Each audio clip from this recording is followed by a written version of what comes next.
afternoon. Andito ako ngayon sa ating project sa mahabang parang ginangonan. So, ito yung end unit natin ng ating bungalow unit po. Ito po yung turnover natin. Ito yung end unit, kaya mas malaki yung floor area niya. Papakita ko po kung ano meron sa loob. So, ito ngayon ito yung garage niya. Ayan. Kasya po yung isang car dito. Then, pagpasok natin, andito yung sink. Then, CR. So, may tiles na siya.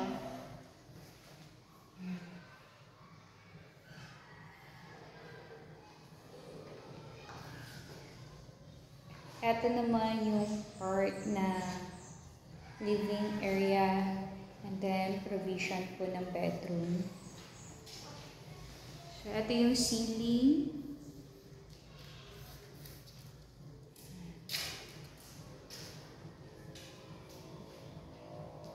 Inikot ko po yung video. And then, ito po yung sa likuran na part. So, may sink po siya.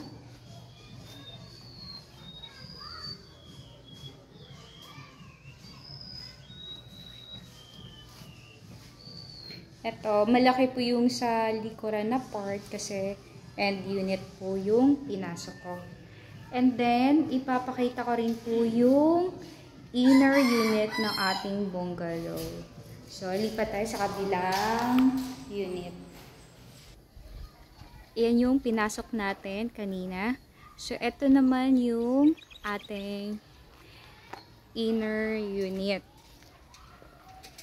So, pasukin natin. Ito yung harap. Kasya naman po yung one car dito.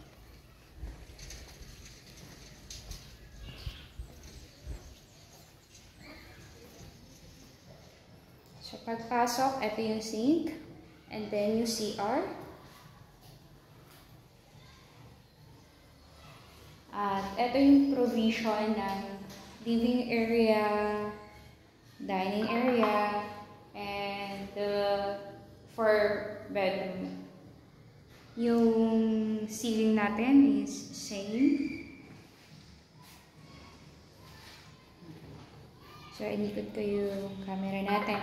So, ito po yung itsura ng ating toilet and bath.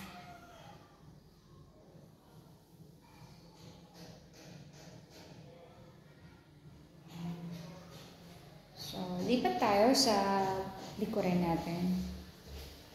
Ito yung provision. So, meron na siyang sink.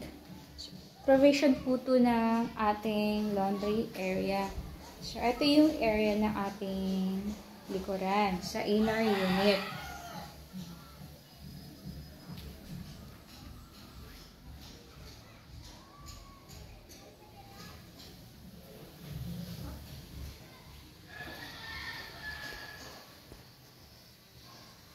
So, ayan na yung ating inner unit ng bungalow.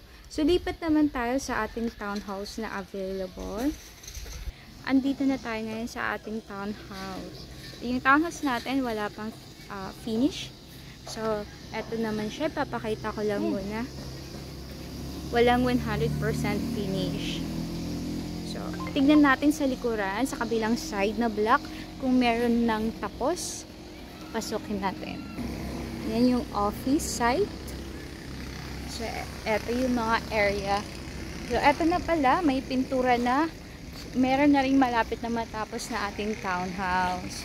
So, yung mga nag-abang siya ng mga end unit and corner unit, available pa tayo dito kasi nasa pre-selling pa lang tayo na stage.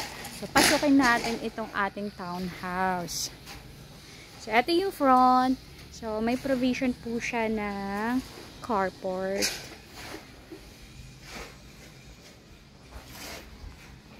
So, ito yung tiles na ginamit.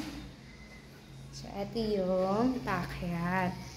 So, ito naman ay ito yung ceiling. Pagpasok natin, ito siya ang makikita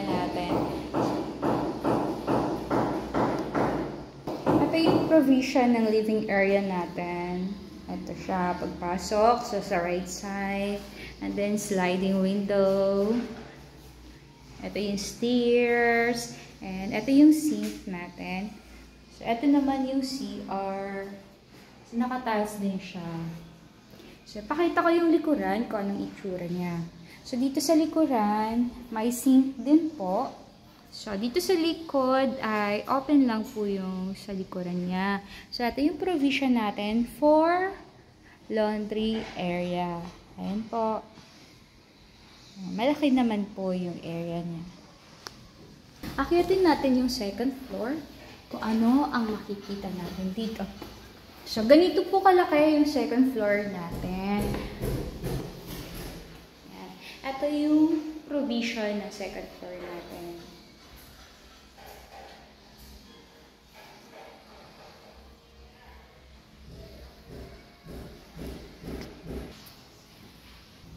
So, ito yung tiles ng ating hagdan.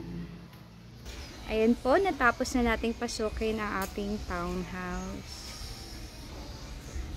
Ito yung area natin. Ayan siya. So, maganda dito, fresh air. So, green pa yung mga paligid natin.